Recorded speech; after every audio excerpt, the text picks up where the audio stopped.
Mirror, mirror on the wall, who is the flabbiest walrus of them all? Why, it's you, Paul Heyman. I do not acknowledge my new tribal chief Solo Sikoa. Ho ho! Welcome back to Fog Wrestling. It's the last Smackdown of June. Oh, we're on the road to Money in the Bank. And did the show deliver? Let's talk about it. I thought it was pretty bad, but I thought the ending was alright. There you go. There you go. Spoiler. Boom. Straight in there. We started with the Bloodline. We ended with the Bloodline. And how is 60-year-old flabby Paul Heyman the best thing on the show? You take it away. Enlighten me. I acknowledge that Triple H can't cook, because this SmackDown was absolutely shite. Nothing new though, because SmackDown has been shite for a long, long time. But from start to finish, well, from the start to like the last 5 minutes. To the start to Paul Heyman finished his sentence. Yeah, from that point to that point, this show absolutely sucked. But then we got Paul Heyman, the wise man, I guess, being not so wise, saying to Solo Sikoa, I do not acknowledge you. I only put this little red thing around the neck of Roman Reigns, my tribal chief. And obviously, Solo didn't like this. And Paul Heyman became a solo guy, maybe not a Sikoa guy, but he was definitely on his own after this. He got a Samoan spike to the neck. We then got Jacob Fatu with a diving headbutt off the top rope. I mean, Paul Heyman selling this better than anybody in AEW. I mean, I watched Dynamite there a couple of days ago, and Heyman was selling better than any of the Japanese guys or the Blackpool Combat Club, man. It was insane. Then he gets dragged to the outside, and I mean, he can barely fit under the bottom rope because he's so fat, but I mean, he's Paul Heyman. You think of all those bouncing checks. He probably has been stuffing his waistline, I'd say, for quite a few decades. So I mean, he's probably got a reason to be fat. He's ate a lot of food. He's a walrus. He's a wise man. And then he gets put through the table. Now, normally he sits at the table and eats, but he didn't get to sit and feast on this table. He got planted through the announce table. And, I mean, that was it. It legitimately looked like Paul Heyman was dead. Now, it's a shame that Nick Aldis had hundreds of fake security for no reason come out in the opening segment. He even had the police come out in the opening segment for what? Wrestlers actually wrestling.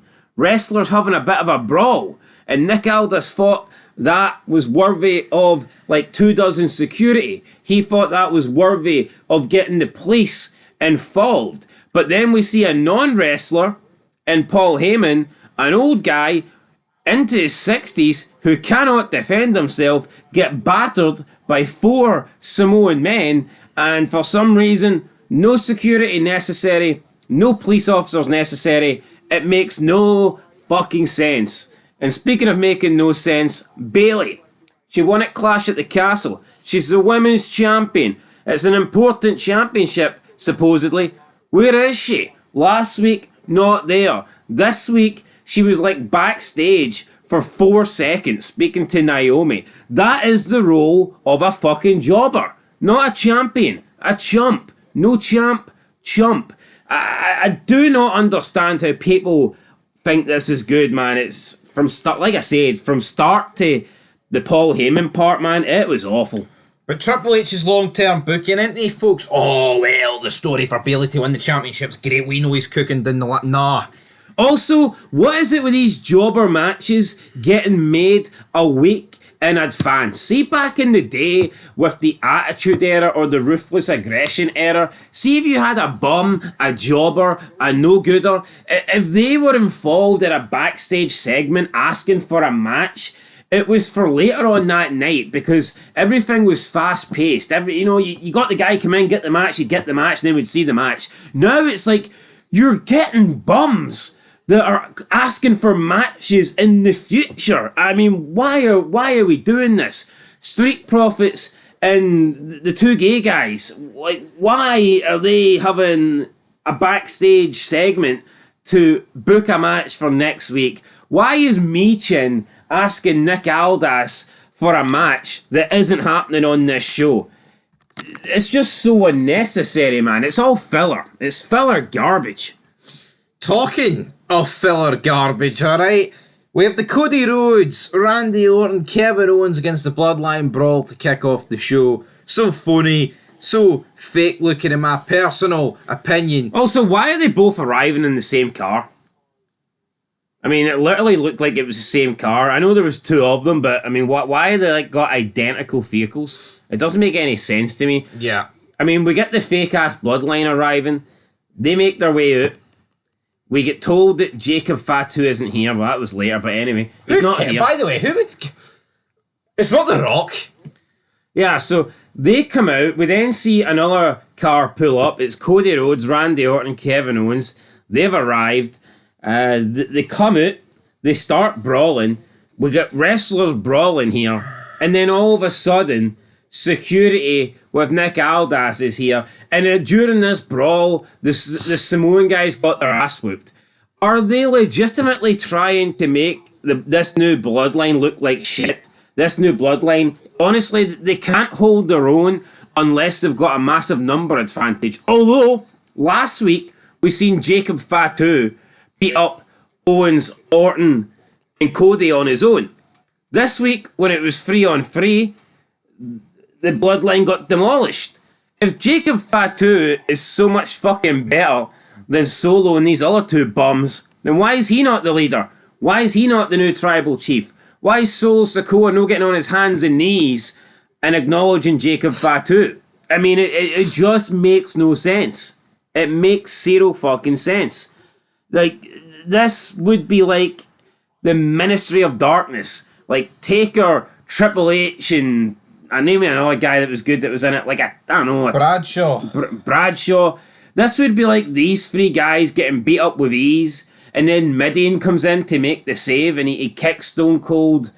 He kicks Stone Cold's ass, Mankind's ass, and let's say Kane's ass on his own. Yet Midian is like the lowest member of the Ministry. It doesn't make sense. If you need to save the day, if you're the best fucking guy at kicking ass in the group, then why would you be the bum? Why would you be the nobody? I don't understand this. I really don't. What I don't understand is Cody Rhodes labelling Kevin Owens as one of the most dangerous men on the planet. At McDonald's, maybe, aye. Aye, at McDonald's, right? I see my friend, Kevin Owens. Someone has headlined a Mania.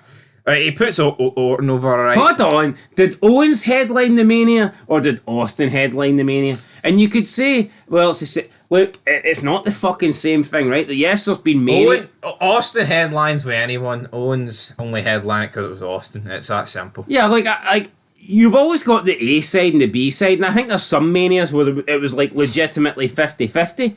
Like, see if Hogan and Rock main evented, which it should have, but it didn't. I wouldn't say, oh, Rock's gave Hogan the main event or Hogan's gave Rock. That's two guys that are level. But with this Austin thing, see, once Austin said he was willing to do it, it was just a matter of finding somebody for Stone Cold. It's not like they found somebody for Kevin Owens. Yeah. Owens was the guy they found for Austin, not the other way around, right? And it was night one as well. That doesn't count. It just doesn't, right? It doesn't count. No, night two is the real fucking night. Now, you mentioned earlier about fillers. Well, Cody Rhodes says to Solo, I don't see a boss. I don't see a tribal chief. I don't see the head of the table. I see a seat filler. Pipe bomb, music hit. Yeah, that was the end of it. You know, I was expecting him to carry on and spew out some more tripe, but nah. He says, I see a seat filler, and then his music plays, adrenaline in my soul. It's like, what the fuck? And it was dead. There was no reaction whatsoever. I mean, how cookie cut? I see a seat filler. Like, really? Not only what I see in Cody Rhodes, a fucking championship filler, a main event filler, Paperweight. A guy that just shouldn't be there. No, I don't get. Why do they need the NYPD, by the way, to escort these three at the building? Because they got in a brawl. They're fucking wrestlers. That's what they do. See, last week, when the Bloodline, or 2 weeks ago, when the Bloodline took out the Street Profits backstage, why did they not get arrested and escorted out? It's no, the logic's just sideways. I don't understand the logic. And then we're supposed to, we can't have chaos. We can't have brawling. We have to have calmness. We have to have a nice and controlled show. What happened to, like, Raw and SmackDown when the GMs would encourage this? The GMs would want this. Oh, what a great start to SmackDown. The Bloodline, Owens, Orton, Rhodes, they're all brawling. There's mayhem. Tune into SmackDown. Oh no, don't tune into SmackDown because everything's going to be nice and calm and we're going to make sure nobody comes to blows. That only works when you've got like a big match to fucking protect, like at Mania. When you don't want the two guys coming to blows, you don't want the two guys making contact. Or you have a heel GM, but you don't have a heel GM because he's like so business orientated. Why does Nick Aldis care? I don't know. But let's talk about a match here. Jade Gargle, Tiffany Stratton, Candice LeRae, money. No, but also, let's talk about the security though. It was so dumb. They send in one security guy, and you just know, it's so obvious this guy's just been sent in to eat an RKO. Like, what was the point of this guy? He ate it like Paul Heyman eats. And Nick Aldis sent him in. Nick Aldis was like, right, you go in there. How phony is that? Nick Aldis sending one wee scrawny guy in. For what purpose? They get fucking RKO'd into next week. Don't rate their t-shirt, by the way. But Nia Jax helps Tiffany Stratton on her way to the Money in the Bank match. I just hate the women's wrestling here because, you know... Shite match, but right winner. Right winner, yeah. I predicted Stratton would win. What I think sucks is, though, it's like you've got Nia Jax coming. Everything, yeah, but Nia Jax, because you see Belair coming a fucking mile off, and like she taps her in the shoulder. No, even when she came down, she was holding her fucking ponytail. Good job she wasn't swinging it. I'd have fucking swung through my TV. For all that's holy, someone chop that off. Why can't we get a plane ride for hell? Why can't we get a legit one? Nia Jax eats it or something. I could do that. Anyway, let's talk about Bayley, because this is our only time. Naomi runs into her. Fuck, fell asleep there. This Bayley. This Bayley. See when Tony Khan says that AEW, right, has it's got better women's wrestling than anybody in the world. Can you look at SmackDown? Can you look at Bayley? And can you honestly say that Bayley has had a better championship run than Tony's? Can you say that without lying? You can't. You just fucking can't. No, you can't. See, as for Naomi, why she came back to WWE, I think it's just simply because Jimmy's in the company. Say she wasn't married to him, I think she'd have been in AEW and Mercedes right now. She probably thought when she went to TNA, she'd come back and she'd be a top star. Nothing has changed. She's only in that match to lose, and because she's a wee bit athletic, she can probably pull off an interesting spot in the Money in the Bank match, but she ain't winning that shit. Nope. Right, enter Michin. Me, Nick Aldis, even though she sounds like an American. But anyway, she wants a rematch with Nia Jax. Why is Michin getting the same amount of time as Bayley, by the way? Actually, I say same amount of time. Fuck me, you've been watching these shows for the past month? Michin gets more screen time than we talk about wrestling in a week. You would think Michin's stone cold in 98, the amount of time that he gets. Or she gets. She gets. Absolutely. And I don't hate her. It's nothing against Michin. I just don't see why. Like, why her? Yeah. Like, I'm not saying she sucks more than anyone else. Yeah, like, why does But she's not better than everyone else. Do you know, it's strange. Why does Cody Rhodes have to leave the arena early, but Michin's allowed to float about like a bad smell? That's what I mean, like, fucking Cody's the world champ. But we have nothing for you, Cody, because you're not defending your belt at Money in the Bank. You're in a throwaway six-man, so just you leave the arena. Like, why would... Remember back in the day when Austin left Raw and they announced he was gone and the fucking ratings tanked? Remember Vince Russo came out and says they never made that mistake again? Having Austin leave the show early? Because people tuned out. Do you think anybody's tuning out because Cody... And, like, I know he sucks, but... How many people did they lose? I can't recall. They like, probably lost as many people as this fucking show gets. It was a lot. I know it was a lot. But it's like... Cody Rhodes is the champ, man. Why is Cody Rhodes done after 20 minutes in a 2-hour show? Well, we'll see with the quarters. Is that because so they can't come out and help Paul Heyman? See if that's the case, why not have them get arrested? Yeah, because driving off makes them just look weak. And I just don't get it. Like, why would they listen to the police? Why would they listen to the police but not security? No, but that's like a heel thing. It's like that's like a heel maneuver. See Austin? Did Austin ever walk out when the police came? No, he got fucking carried it. No, but why is the NYPD actually escorting them out the arena? As you said, they're just doing what wrestlers do. They're not trespassing. It's their brand. Yo, see, like, what about when Michin and Nia Jax were brawling backstage a couple weeks ago? Where was the police to come and arrest them? DIY got battered later on the night. Aye. Well, why did Grayson Waller not get arrested? I don't know. It's fucking bullshit, man. It really is, but where were we? Yeah, what is it? Ooh. Tiffany Stratton wins, I think. Aye, no, we've moved on for that. The Street Profits will take on. Have we actually moved on for it? Yes, the Street What's Profits. your thoughts on the match? Mediocre, but the right person won. Street Profits will take on Pretty Deadly next week. Don't you get your hopes up for this week. Not this week. Solo, I'm going to make you my wise man tonight. Oh yeah, and we actually get to hear the Bloodline speak tonight. And one of them's got a really squeaky voice, doesn't he? Squeakier than mine, like it's not right. It's not right. Logan Paul cuts a promo, introduces Indiana Pacers superstar Tyrese Halliburton. Welcome to the NFL. Even the sports stars that WWE attract these days suck. What happened to the big names back in the day? Yeah, well, at least the people in the arena knew who he was. It'd be worse if they didn't. There was a bit of a pop. Not going to pretend that I don't have a fucking clue who he is. I don't. See, when Shaq comes out and he's face to face with the Big Show, that looks cool. Yeah. See, when Holyfield comes out and he's fucking boxing Matt Hardy's ears off, that looks cool. See, when two guys that probably play for Diddy teams in the NBA, even if it's, I don't know if it's that level, could be college basketball for all we know. Never heard of the guy. I'm not claiming I watch basketball, right? But I know. I'm not even going to say it. I'm not going to lie and say these guys are American football.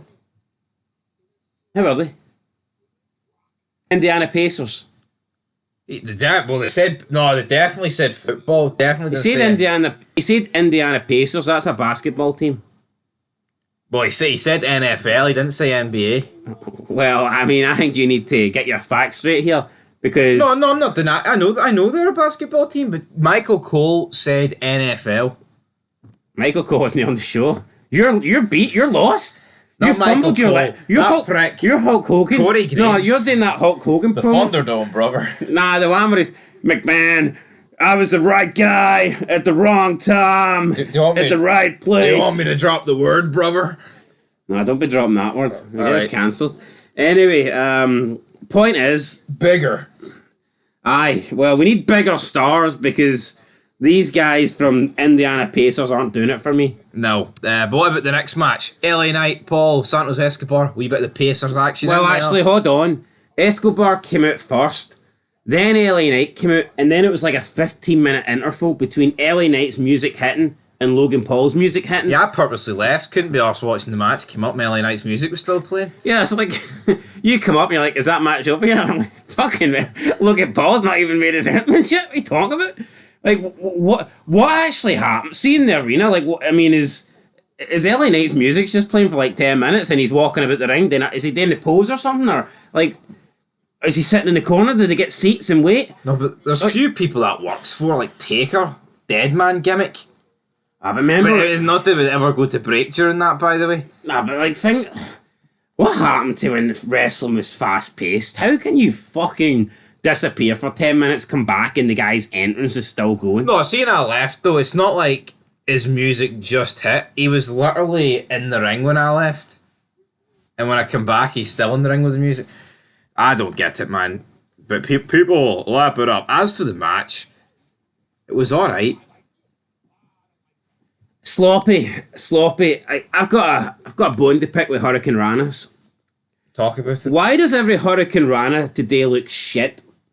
Like when the man performing the Hurricane Rana flips over, he just completely detaches his legs from the guy's fucking shoulder. He does an individual backflip, and then the guy who's receiving the Hurricane Rana, like 2 seconds later, delayed timing, will do a front flip. So you've got two individual flips. You have The guy performing the move doing a backflip, and then the guy receiving the move 2 seconds later doing a front flip. And like by the time the guy performing the move leaps off the top rope, his legs have already detached from the head of the man receiving the move. So how the hell is there enough power? How's there enough leverage to even generate this move in the first place? It's fucking bullshit. Back in the day when you used to see people perform Hurricane Ranas, the Hurricane Rana spots would be done to a T. Normally because they were done by fucking guys that could actually wrestle that style and do a Hurricane Rana. Why are we getting 6'1", 6'2" guys or like 250 doing Hurricane Rana if they can't do them properly? See, when Rey Mysterio done a Hurricane Rana, he didn't flip over and then 2 seconds later the other guy flipped as well. He came off the top rope with the guys performing the move on. Every Hurricane Rana in wrestling today looks shit. It does. It looks... Tell me when I'm telling lies. Didn't like the match then? No, it was shite, man.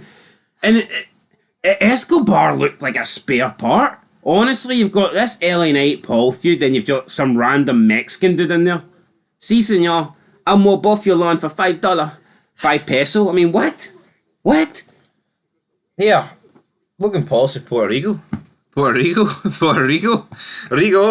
Las Vegas. Yeah, this match didn't do it for So me. Seth Rollins.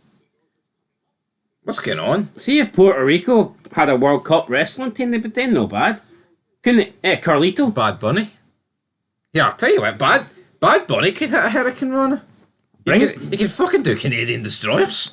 Everybody can do a Canadian destroyer these days, though, unfortunately. I think Joe Biden could. He just doesn't American destroyer. No, he's an American. Anyway, right, LA Knight wins, right, we've got Baron Corbin, Cruz, elated that Escobar won. Yeah, must be the only two fucking guys. Knight won, mate, not Escobar. Oh no, they're elated, sorry that Escobar lost his money in the bank. Wait, why are they elated? Why would they give a fuck about Escobar? Because they've been in a wee bit of a feud with him. It's a bit petty, though. Two guys that aren't in Money in the Bank are celebrating the fact that someone else didn't qualify. Is that not jobber mentality? Does that not sum up Apollo Crews and Baron Corbin? How can these guys be backstage elated? How can they be buzzing at the fact that a guy they don't like didn't qualify? These guys haven't even had a chance to qualify. Yeah, I think Carmelo Hayes is wasted here. He just talks to these guys for like 2 minutes. Why is Carmelo Hayes wasting his time with these two? I know. He tells them when he wins he's going to bring out a t-shirt saying Mello in the bank. By the way, that does sound like it's very close to ripping off Carmelo. But he says that he's going to bring out a t-shirt saying Mello in the bank. And it's going to be the fastest selling t-shirt. And the other two kind of just laugh at him. Where is the long-term booking with Carmelo Hayes here? I don't know, but the other two kind of laugh at him. And it's like, well, at least he's in the match. No, but see with Triple H, right? You're led to believe by every fucking loser that watches this shit that every single person on the roster has got a part to play and they've got long-term booking for, like, story-wise. What about these guys that have been called up? Where is it? Even somebody like Braun Breaker, where's the actual story? The guy's come up and he's spearing people. That's it. There's no story to it. He's just a guy that's dominating people. He's got a match against Sami Zayn. Where's D-Jack's story? Out the windy. Here's a bedtime. Goodbye. No, but where is it? See all these people that get called. What's Tiffany Stratton's story? Did that go out the window when she posted an Instagram reel? Or? What's Baron Corbin doing since coming back up for the NXT? I mean, they were joking about how he lost the Money in the Bank briefcase. Well done. Anyway, right, up next. Corey Graves, Wade Barrett, they pay homage to Sika of the Wild Samoans. He died, age 79. Rest in peace, Sika, but they were making it as if this guy was a much bigger legend than he is, but you know what, that's the least of my concerns. If they want to...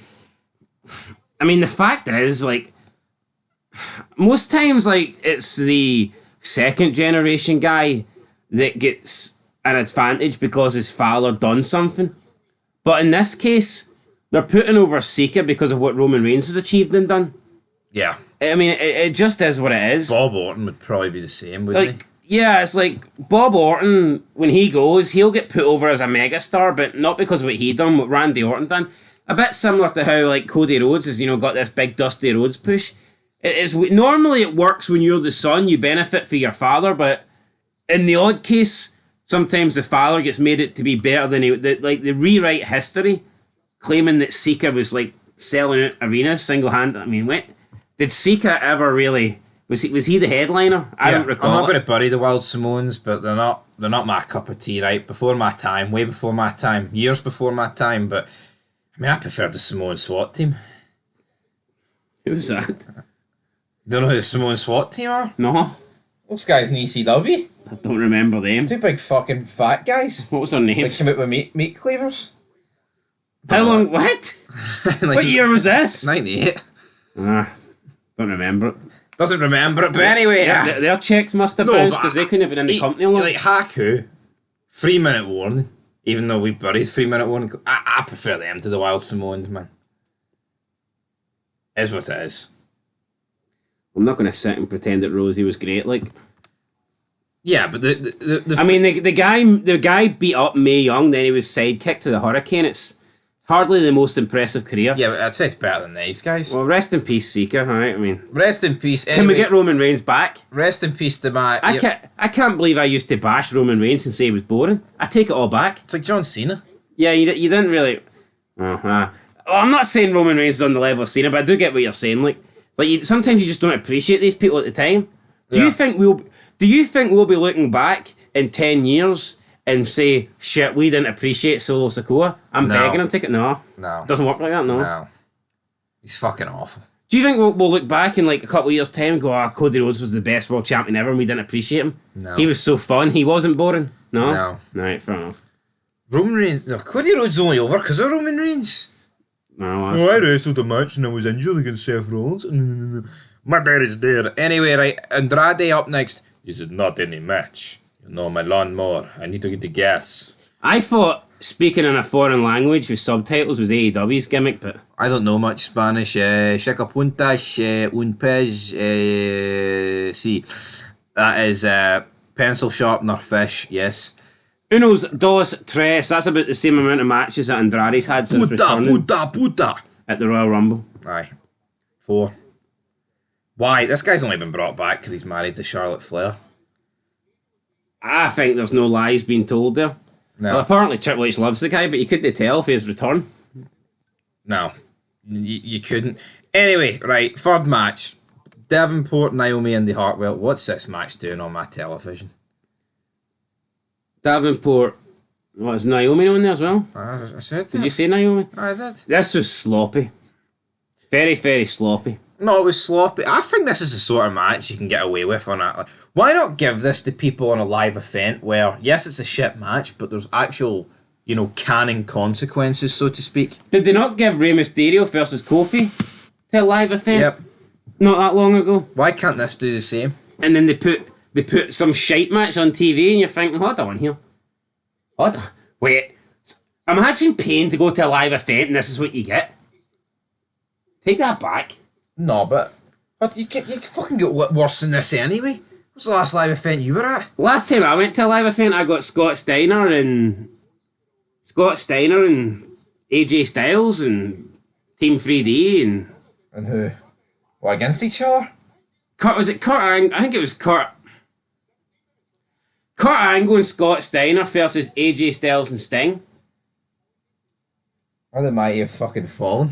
So that's what I got. At least none of them are dead. You can still get it. I think that's what I got. Can't really remember. What was the worst match? Probably better than this. Yeah. Last WWE event I went to, I got Undertaker and Batista versus Edge and MVP. I was there for that one. Oh, you were there for that one. So I mean, it's a long time ago, but the point is, you're trying to suggest that somehow so you've been to 2 wrestling events, I've been to 1, and we're done. I'll never beat another. You couldn't pay me. See if people started super chatting. I would need to, for me to go to a wrestling event, I want like $1,000. Yeah, it's like Clash at the Castle, right? We knew that CM Punk was going to cost McIntyre. You were guaranteed CM Punk, and it just didn't. WWE could host a premium live event at the bottom of my street, and I mean, I wouldn't open the curtains. No, I wouldn't open the curtains. But what I would say is, if you were getting like The Rock. Oh, if it's got a fuck, I'd be running down front row, smashing people with steel chairs. I'm not talking about doing it at the street. I'm talking about the Hydro. If The Rock was guaranteed for Clash at the Castle, I'd be like, once You know, to see the but would I pay like the £2,000 tickets that they expect? Oh no, I wouldn't pay that. Absolutely not. I'm talking about if someone offered me them for free. Oh no, I'd take. I mean, let's be honest, man. You're not getting the Rocket, the Hydro. No. You're getting the Rocket Mania, and that's it. If you're lucky. The Rock in Glasgow. What? So anyway, let's move on to the next thing here. Well, Naomi wins. Good for her. Right, it's the Bloodline. Congratulations. It's the Bloodline. Jade Cargill got involved, by the way. Oh, she took it. Like, see, Indy Hartwell, she's got impressive on the back of your trunks, and it says impressive at the start of your theme. But that's the only time I ever feel anything is impressive about her. Aye, when it's a literal word. Yeah, see, other than when you see it on her trunks or when you hear it in her theme song, I've never thought, wow, Indy Hartwell's impressing me. That was an impressive. No. No? Her and Candice LeRae. What a wait. Triple H brought Candice LeRae, and for what? Just so because she can be on SmackDown with her wee fucking husband, Johnny Gargano, another guy that shouldn't be in the company. Well, he got battered, by the way, but let's move into a ceremony. Right, I buried this in the preview. I'm not saying this was great, right, but at least they gave you a moment with Paul Heyman being removed for the Bloodline. Yes, but let's say Paul Heyman wasn't there. This would have sucked. Yeah, but he was there. All right. Oh, let's say The Rock and Austin weren't there, and the Attitude there. You know what I mean? Come on, let's be fair. Paul Heyman. He was there. I was there, man. It didn't get good until his part. I know. A bunch of Samoans. Oh, Solo, me, your brother, love you long time. Ah, yes, hola, I love you, I acknowledge you. Like, what? Tommy Tonga, acknowledge me. Solo, I love you. I love you, brother. I love you. The first guy with the most... I mean, it was like the most generic fucking suburban white guy voice I've ever heard for a supposed fucking Samoan serial killer. Yeah, I don't get it. Anyway, Jacob Fatu wasn't supposed to be here, but he got pulled out anyway, so he is now the enforcer.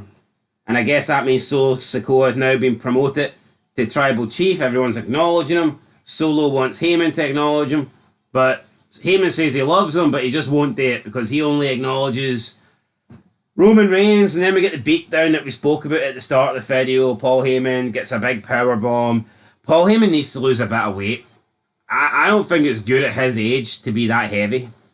No, it's not. See if they're writing Paul Heyman out, and when it looks like they have, he should slim down a little bit. Also, how many bumps does Paul Heyman have on the bump card?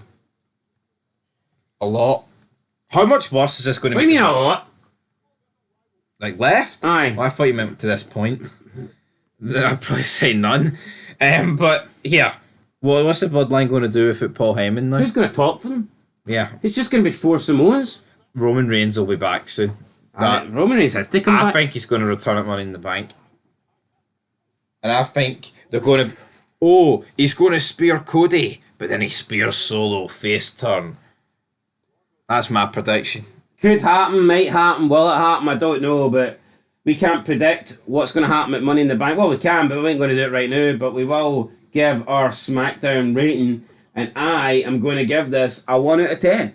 I thought the show was dreadful. I liked the ending with Paul Heyman, but I can't give the show a big rating just because I liked the ending. You know, I was giving the ending segment. I mean, I'd say it's like the ending segment is probably like a 7 out of 10 or something. Like that. You hear that Triple H is cooking, right?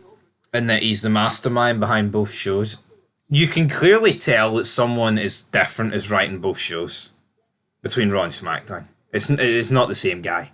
Obviously, Triple H has got input in both, right? I'm not denying that. But Raw's structured better.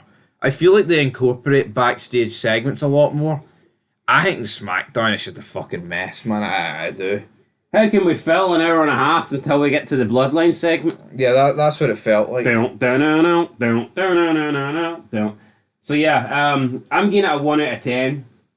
Like, there's just no other stories on the show apart from look at Money in the Bank qualifiers. There's no real stories apart from LA Knight and Paul. And what's their gimmick now with all qualifiers being triple threat matches? Yeah, I don't get it. They done that for the last thing that they had to qualify for. I can't remember what it was.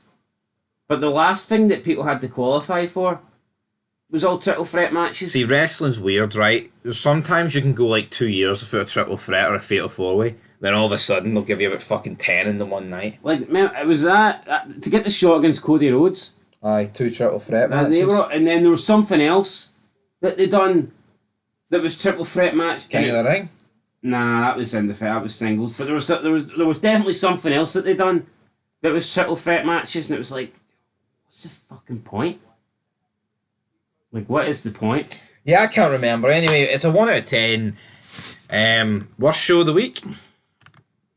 I'd say so, aye. Worst show of the week. There you go, guys. Anyway, till next time. Peace.